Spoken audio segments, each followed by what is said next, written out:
한자어를 하나 보겠습니다. 뭐라고 읽죠?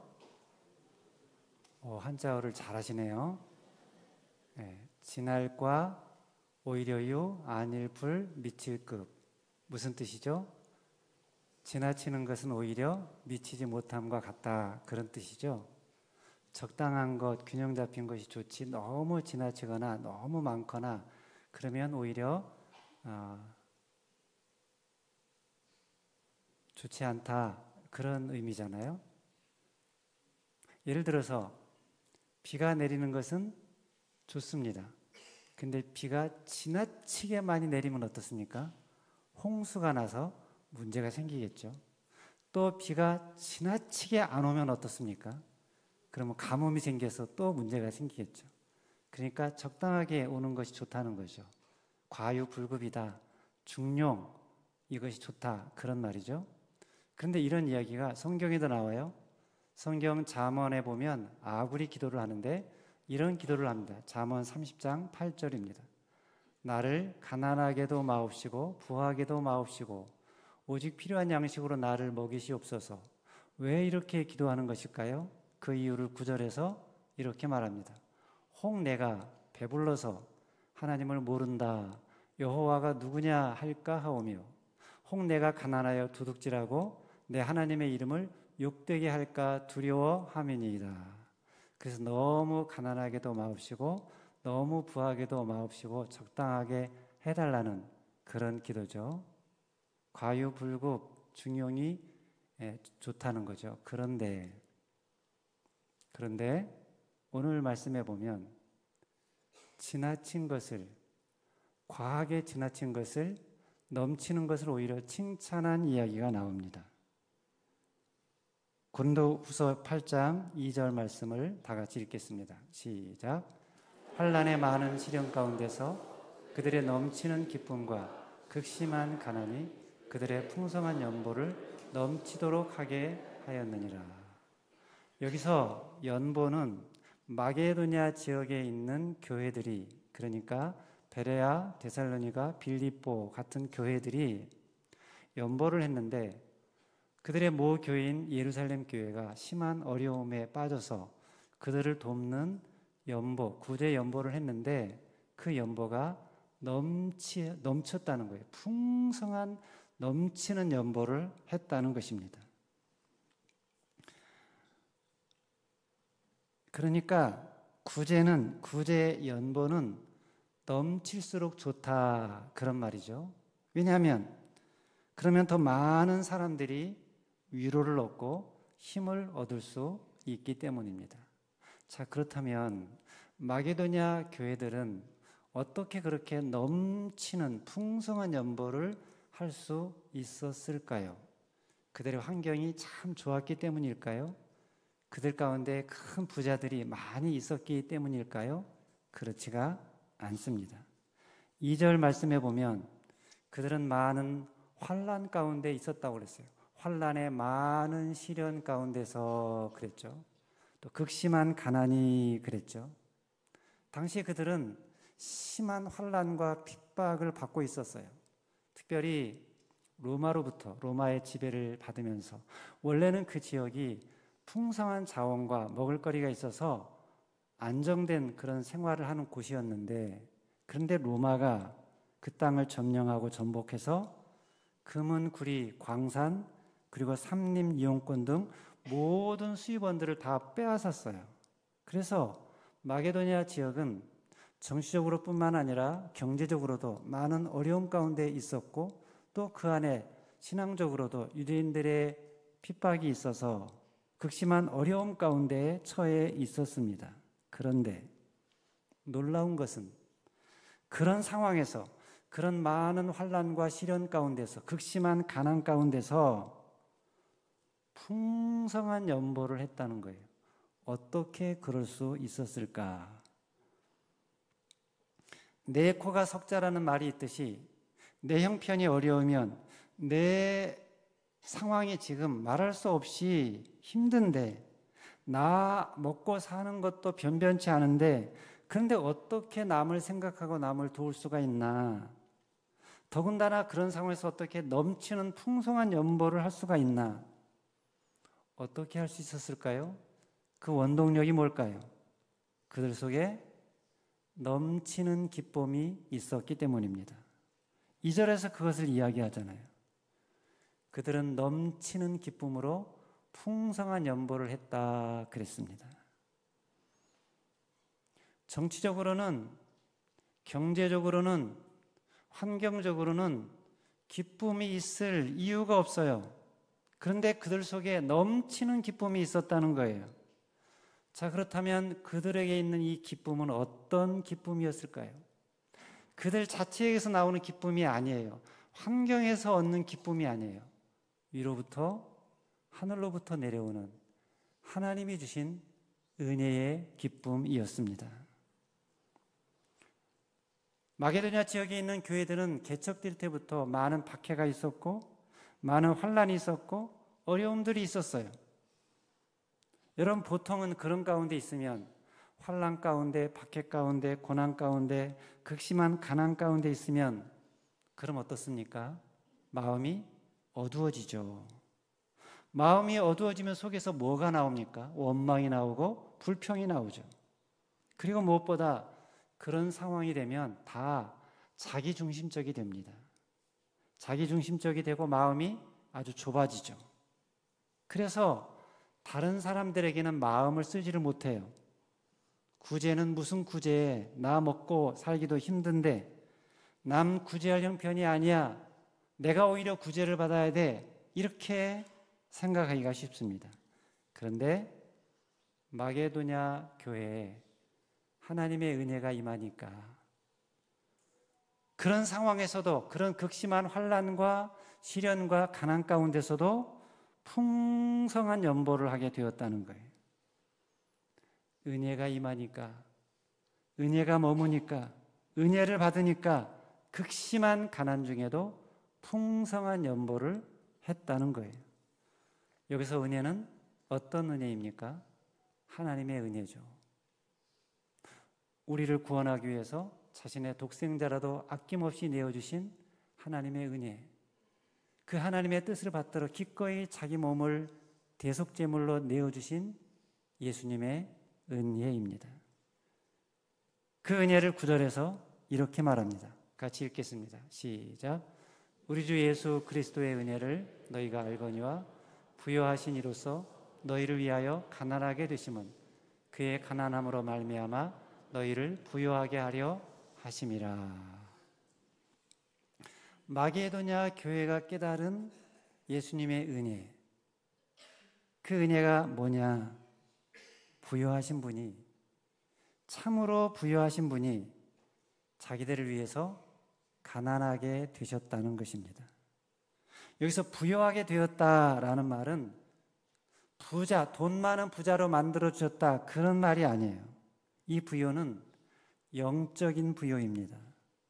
돈이 없어도, 가난해도 마음이 부요한 거예요. 마음에 만족이 있는 것입니다. 여러분, 돈이 아무리 많아도 마음에 만족이 없으면 어떻습니까? 그 사람은 가난한 사람이죠. 그러나 주님의 은혜를 받은 성도는 주님으로 만족합니다. 그것이 진짜 부요라는 거죠. 그럴 때 그 성도는 자기를 비워서 이웃의 필요를 채울 수 있다는 거예요. 이게 뭐라고요? 은혜다. 하나님의 은혜고 예수님의 은혜다. 이 은혜 때문에 환난의 많은 시련 가운데서도 그들에게는 그 속에 넘치는 기쁨이 있었고, 이 은혜를 받음으로 그 마음에 영적인 부요함이 있었고, 그래서 예루살렘 교회를 향해서 풍성한 연보를 하게 되었다는 것입니다. 죄인들을 위해서 독생자 예수를 내어주신 하나님의 은혜를 생각할 때, 자기를 부요하게 하기 위해서 가난하게 되어주신 예수 그리스도의 은혜를 생각할 때 자연스럽게 그 마음에 기쁨이 넘쳐났고 다른 사람들을 향한 사랑의 마음이 솟아올랐다는 것입니다. 그래서 환란의 많은 시련 가운데서, 극심한 가난 가운데서 예루살렘 교회를 향하여 풍성한 연보를 넘치도록 하였다는 것입니다. 여러분, 이것은 인간적으로는 불가능한 일이죠. 극심한 가난 가운데 풍성한 연보, 극한 환난 가운데 넘치는 연보, 어떻게 이것이 가능합니까? 그런데 가능했다는 거예요. 어떻게 가능했느냐? 뭐 때문에 가능했느냐? 하나님의 은혜 때문이라는 거예요.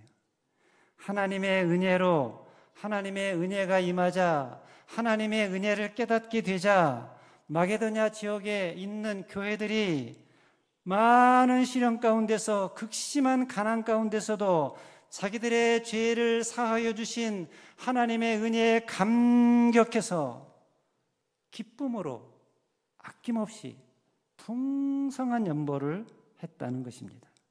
그래서 그들의 구제 연보를 가리켜서 1절에서 은혜라고 표현한 거예요.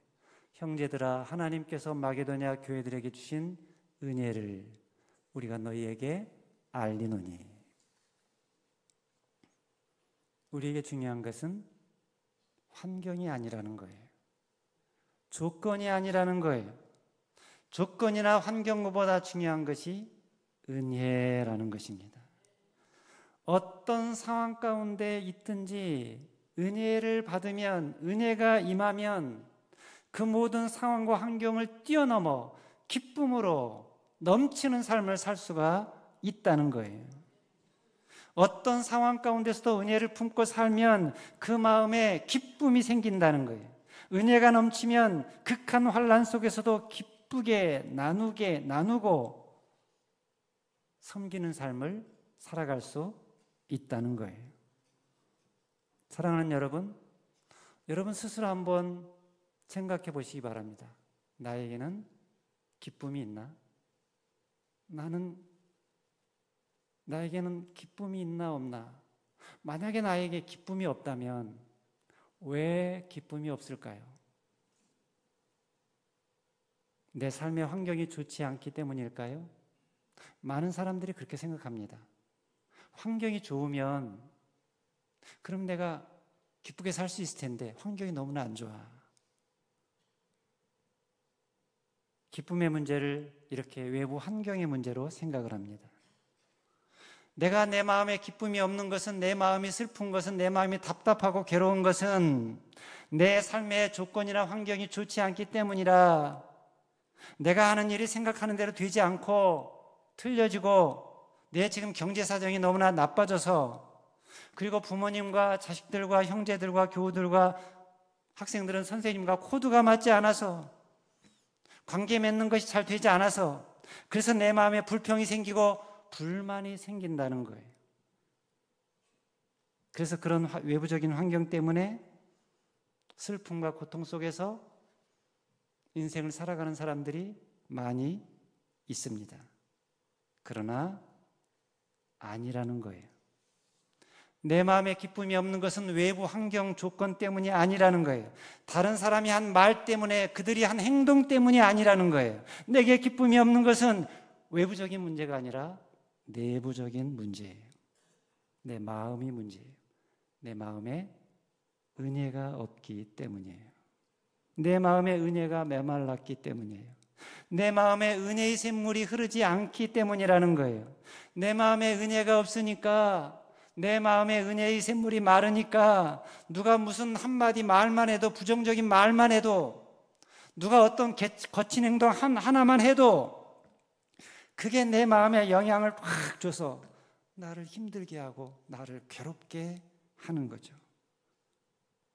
그러나 내 마음에 은혜가 있으면, 내 마음에 은혜의 샘물이 강같이 흐르면 어떻습니까? 그러면 내 마음에 하나님의 은혜가, 예수님의 십자가의 은혜가 강같이 흐르면 어떤가? 그러면 누가 나한테 뭐라고 해도, 어떤 거친 말을 해도, 누가 나에게 어떤 행동을 해도 괜찮습니다. 다 이해하고 용납할 수가 있어요. 오히려 그렇게 말하고 행동한 사람이 불쌍하게 여겨져서 그를 측은하게 여겨요. 그를 오히려 내가 어떻게 도와줄까를 생각합니다.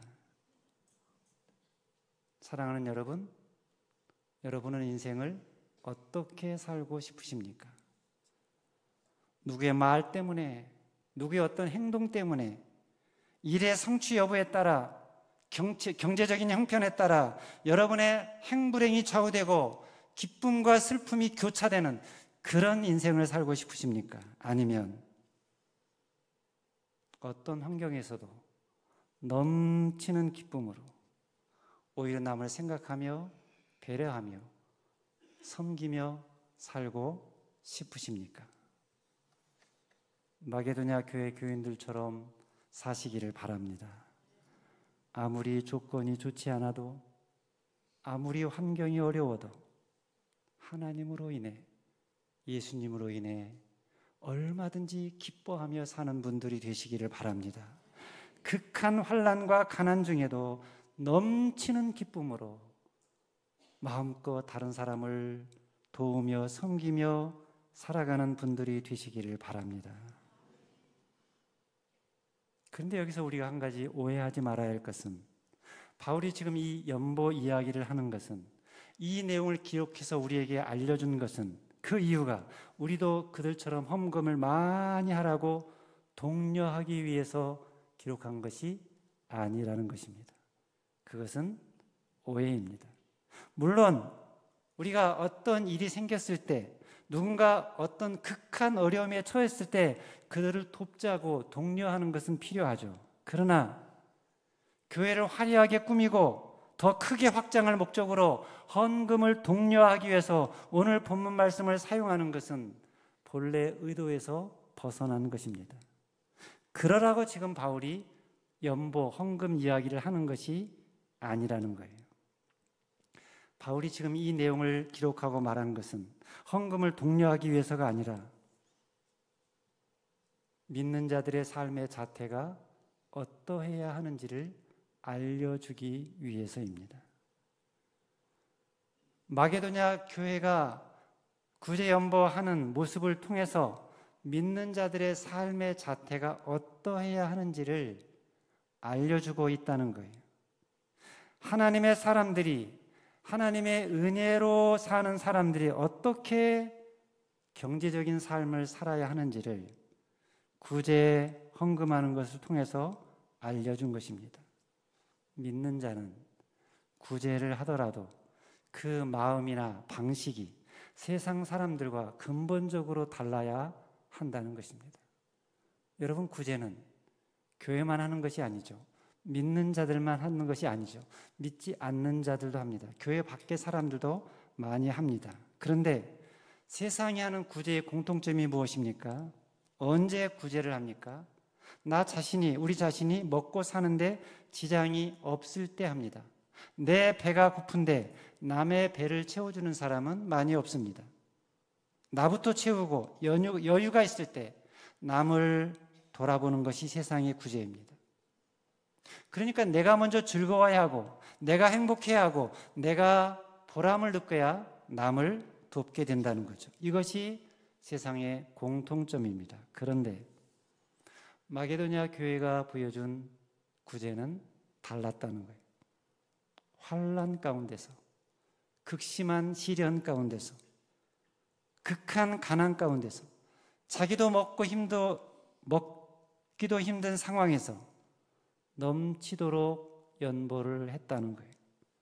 마게도냐 교회가 보여준 구제는 세상과 완전히 다른 구제였다는 거예요. 이유가 뭔가? 그들이 그렇게 세상과 다른 넘치는 연보를 하게 된 이유가 뭔가? 그들이 잘나서? 그들이 남달리 의로워서? 그게 아니라 그들이 그렇게 한 것은 하나님의 은혜가 무엇인지를 알았기 때문이라는 거예요.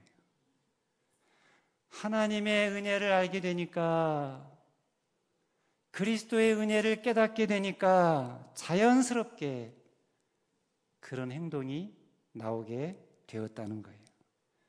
은혜를 받으니까 은혜가 나오게 되었다는 것입니다. 그 은혜가 연보로 표현이 된 거예요. 그러니까 마게도냐 교회의 구제 연보는 그들의 열심이나 인간적인 노력 때문이 아니라 하나님께 받은 은혜의 표현이었다는 거예요. 은혜가 넘치니 연보도 넘쳤다는 거예요. 여러분, 돈이 있어서, 돈이 많아서, 돈으로 하는 것은 엄밀하게 말해서 은혜가 아닙니다. 또 헌금을 자기 자랑으로 삼고 힘으로 삼는다면 그 사람은 돈을 바친 것이지 은혜를 내어놓은 것이 아닙니다. 우리의 모든 삶이 그러하듯이 헌금 속에도 은혜가 담겨 있어야 한다는 거예요. 여러분, 성경에서 예수님이 헌금을 은혜로 인정하고 칭찬한 예가 나오죠. 누구의 예입니까? 과부의 예입니다. 과부의 2렙돈 헌금. 과부의 2렙돈은 액수로 치면 지극히 작은 액수예요. 그런데 예수님은 이 과부가 가장 많은 헌금을 했다고 칭찬을 했습니다. 칭찬한 이유가 무엇입니까? 과부의 헌금은 하나님께 받은 큰 은혜를 내어놓은 것이기 때문이에요. 과부의 2렙돈은 생활비 전부였는데 어떻게 생활비 전부를 내놓을 수 있었을까? 그만큼 그녀가 받은, 느낀, 깨달은 은혜가 컸다는 거죠. 그 큰 하나님의 은혜를 생각하면 내 생활비 전부를 내드려도 아깝지 않다는 거예요. 마리아가 그 비싼 향유 나드향 옥합을 깨어서 예수님 발에 부어드린 것도 마찬가지죠. 마리아가 받은 하나님의 은혜가 마음에 넘쳤기 때문이에요. 은혜가 넘치면 구제도 넘치고 헌신도 넘친다는 것입니다. 마게도냐 교회가 그렇게 넘치는 헌금을 한 것은, 구제를 한 것은 은혜 때문이라는 거예요. 억지로 한 것이 아니라, 사람들에게 칭찬을 받기 위해서 공적심에 한 것이 아니라 그들에게 은혜가 넘쳤기 때문이라는 거예요. 무조건 과유불급, 넘치는 것은, 지나친 것은 좋지 않다, 그게 아니라 넘치면 넘칠수록 좋은 것이 있다는 거예요. 그게 뭐라고요? 하나님의 은혜라는 것입니다. 은혜가 넘쳐나는 것이 하나님의 뜻이고 하나님의 섭리라는 거예요. 왜 그렇습니까? 왜냐하면 내 안에서 은혜가 넘치면 그 은혜가 넘치는 것이 넘쳐서 흘러서 다른 사람들에게 전달이 되기 때문입니다. 그러니까 하나님은 우리에게 은혜를 넘치게 부어주시는데 이유가 뭐라고요? 그 은혜가 넘쳐서 다른 모든 사람들에게 흘러가서 그들도 은혜가 넘치게 하라고. 그게 하나님의 뜻이라는 것입니다. 그래서 고린도후서 9장 8절에서 뭐라고 그랬습니까? 같이 읽겠습니다. 시작. 하나님이 능히 모든 은혜를 너희에게 넘치게 하시나 이는 너희로 모든 일에 항상 모든 것이 넉넉하여 모든 착한 일을 넘치게 하려 하심이라. 여기 보면 반복되는 말들이 있어요. 넘치게 한다는 말과 모든이라는 말이 반복이 되고 있어요. 모든 은혜, 모든 일에, 모든 것이, 모든 착한 일을. 여기에다가 항상이라는 단어가 나오는데 이 항상이 모든 때를 가리킨다는 것을 생각하면 같은 한 절 말씀에 모든이라는 단어가 무려 5번이나 나오고 있습니다. 강조하는 거죠. 왜 이것을 이렇게 강조합니까? 하나님은 하나님의 은혜가 넘쳐나는 것, 그래서 넘쳐서 모든 다른 사람들도 넘치는 삶을 살게 하는 것, 그게 하나님의 뜻이라는 거예요. 내가 넘치면 나로 인해서 내 주변 사람들이 복을 받고 그들도 넘치는 삶, 가난하고 연약하고 메마르고 핍절한 내 주변 사람들에게, 그 모든 사람들에게 하나님의 은혜가 흘러가라고, 그래서 그들도 넘치는 삶을 살게 하라고 하나님이 우리에게 넘치는 은혜를 부어 주신다는 것입니다. 그런 삶의 모델로 예수님께서 소개한 한 사람이 누가복음 10장에 나오는 선한 사마리아인입니다. 선한 사마리아 사람은 넘치는 사람이었어요. 사랑이 넘쳤고 은혜가 넘쳤고 긍휼이 넘쳤습니다. 물론 돈도 부족한 사람이 아니었어요. 기름도 포도주도 충분히 가지고 있었고 자기 짐승도 가지고 있었어요. 그래서 그 기름과 포도주를 상처에 붓고 싸매고 자기 짐승에 태워서 주막으로 데리고 가서 돌봐주었죠. 그 이튿날에 주막 주인에게 돈을 주면서 이 사람을 잘 돌봐주라고 부탁을 했어요. 만약에 돈이 부족하면 내가 돌아오는 길에 더 주겠다고 얘기했어요.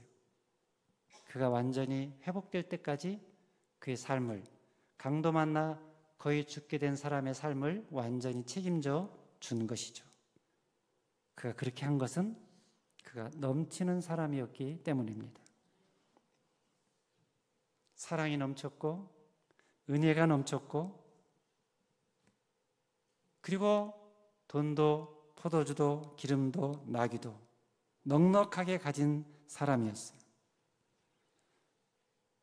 그래서 마음껏 다른 사람을 돕고 섬기는 삶을 살았다는 것이죠. 저는 저와 여러분들에게도 이런 여유와 넉넉함이 있게 되시기를 바랍니다. 여러분, 하나님 우리에게 뭔가를 넉넉하게 주셨다면 이유가 무엇일까요? 나 혼자 잘 먹고 잘 살라고 주신 것이 아니라는 거예요. 나를 넘어서 다른 사람에게도 그것이 흘러가라고. 왜 하나님이 나에게 많은 것을 주시나? 왜 승진을 하고 건강하고 하는 일이 잘 되게 하는 것일까요? 이웃들에게 나눠주라고, 많은 것을 이웃들에게 퍼주라고, 풍성한 연보, 풍성한 구제, 풍성한 나눔을 실천하며 살라고.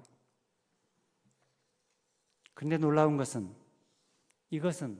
이런 나눔과 섬김은 꼭 승진이 되어야, 합격을 해야, 진급을 해야, 부자가 되어야 하는 것이 아니라는 것입니다. 승진이 안 되어도, 가난해도 은혜가 임하면, 큰 은혜를 받으면 구제하는 것이, 섬기는 것이 많아진다는 것입니다. 넘친다는 거예요. 여러분, 은혜는, 하나님이 우리에게 은혜를 주신 것은 우리 안에 머물러 있으라고 주신 것이 아니라는 거예요. 은혜는 그 사람의 내면을 변화시키고 상황과 환경을 넘어서게 하고 어떤 극심한 환난도 견디게 하고 그리고 자기 너머를 보게 합니다. 자기 너머에 있는 사람, 자기 너머에 있는 세상을 보게 합니다. 은혜는 이렇게 자기 중심성을 넘어서게 해서 진정으로 다른 사람을 생각하고 다른 사람을 사랑하게 한다는 것입니다. 나보다 먼저 남을 생각하는 거예요. 남을 더 배려하는 것입니다. 남을 위해서, 남을 살리기 위해서 기꺼이 자기를 희생하고 양보합니다. 그런 섬기는 일에 나도 참여하게 해달라고 요청을 하고 부탁을 합니다. 마게도냐 교회가 그랬어요. 4절 말씀에 보면 그들이 뭐라고 그랬습니까? 이 은혜와 성도 섬기는 일에 참여함에 대하여 우리에게 간절히 구하니. 왜 그들이 간절하게 구했을까요? 아마도 예루살렘 교회가 심한 어려움 가운데 처해 있어서 바울이 여러 교회들에게 이 예루살렘 교회를 돕자고 구제 연보를 하자고 요청을 했는데, 그런데 보니까 마게도냐 지역에 있는 교회들도 극심한 환난과 어려움 가운데 있다 보니까 그들에게는 아마 차마 그들을 도우라는, 연보하라는 이 일에 적극적으로 말을 하지 않았을 가능성이 있습니다. 그런데 이 소식을 들은 마게도냐 교회 교인들이 어떻게 했다고요? 아니라고, 우리를 그 연보하는 일에 참여하게 해달라고, 우리를 제발 빼지 말라고 간청을 했다는 거예요. 여기서 간청을 했다는 말은 거지가 나 좀 도와달라고, 극심한 어려움에 처한 거지가 자기를 좀 도와달라고 간절히 구하는 것과 마찬가지. 그러니까 지금 마게도냐 교회 교인들이 마치 사도 바울의 바짓가랑이를 붙잡고 매달렸다는 거예요.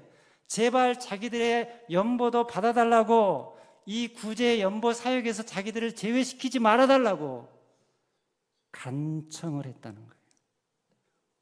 왜 그렇게 마게도냐 교회는 이 일에 자기들 참여해달라고 간청을 했을까요? 어쩌면 이렇게 예루살렘 교회를 위해서 헌신하고 도울 기회가 다시는 오지 않을 수도 있다고, 두 번 다시 오지 않을 기회라고 생각했을 수 있습니다. 여러분, 세상적인 관점에서는 누가 간청하고 누가 매달립니까? 받는 사람이 주는 사람에게 간청하고 매달리잖아요. 그런데 은혜의 관점은 어떻다고요? 주는 자가 받는 자에게 간청을 한다는 거예요. 제발 좀 받아달라고, 제발 좀 나에게 섬길 기회를 달라고 간청을 한다는 거예요. 놀라운 것은 섬겨놓고도 오히려 고맙다고, 오히려 감사하다고 절을 해요. 나에게 섬길 기회를 줘서 너무나 고맙습니다. 이 선한 일에 참여하게 해주셔서 너무나 감사합니다. 그 일도, 구제하고 섬기는 일도 그냥 신용만 한 것이 아니라 3절, 4절을 보면 어떻게 했다고 그랬죠? 내가 증언하노니 그들이 힘대로 할 뿐 아니라 힘에 지나도록 자원하여. 이 은혜와 성도 섬기는 일에 참여함에 대하여 우리에게 간절히 구하니. 사랑하는 여러분, 여러분은 무엇을 간절히 구하고 있습니까? 무엇을 간절하게 구하고 있냐는 거예요. 내가 성공하기를 간절하게 구합니까? 내 지위와 명예가 높아지게 해달라고 그것을 간절히 구하십니까? 그런데 오늘 본문에 나오는 마게도냐 교회는 뭘 간절히 구했다고요? 성도 섬기는 일에 우리를 좀 참여하게 해달라고. 자기들도 극심한 환난 가운데, 극심한 가난 가운데 있으면서 제발 이 성도, 예루살렘 교회 성도들 섬기는 일에 우리를 빼지 말라고, 우리도 참여하게 해달라고 간절히 구했다는 거예요. 여러분, 이 마게도냐 교회의 모습이 너무나 도전이 되지 않습니까? 나보다, 나의 부요보다 다른 사람을 부요하게 하는데 관심을 가져라. 내가 성공하고 내가 높아지고 내가 사람들에게 인정받고 칭찬받는 데 관심이 아니라, 나의 부를 높이 많이 쌓는 데 관심이 아니라, 나누는 데, 베푸는 데, 섬기는 데 관심을 가져라. 이렇게 나누는 데, 베푸는 데 부요한 사람, 이 사람이 진짜 부자가 아닐까요? 근데 반대로 사는 사람들이 너무나 많아요.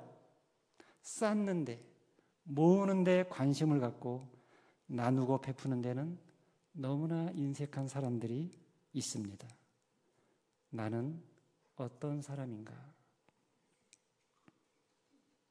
어떤 부자처럼 자기를 위해서는 그렇게 많이 곳간에 재물을 쌓아두고, 곡식을 쌓아두고, 하나님께 대해서는, 이웃에 대해서는 전혀 부여하지 못한 자가 혹시 아닌가?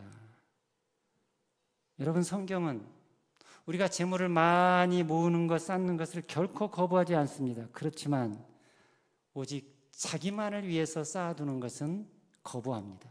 그런 사람은 참으로 어리석다고 말합니다. 왜냐하면 재물은 쌓으라고, 모으라고 주신 것이 아니라 나누라고 주신 것이기 때문입니다.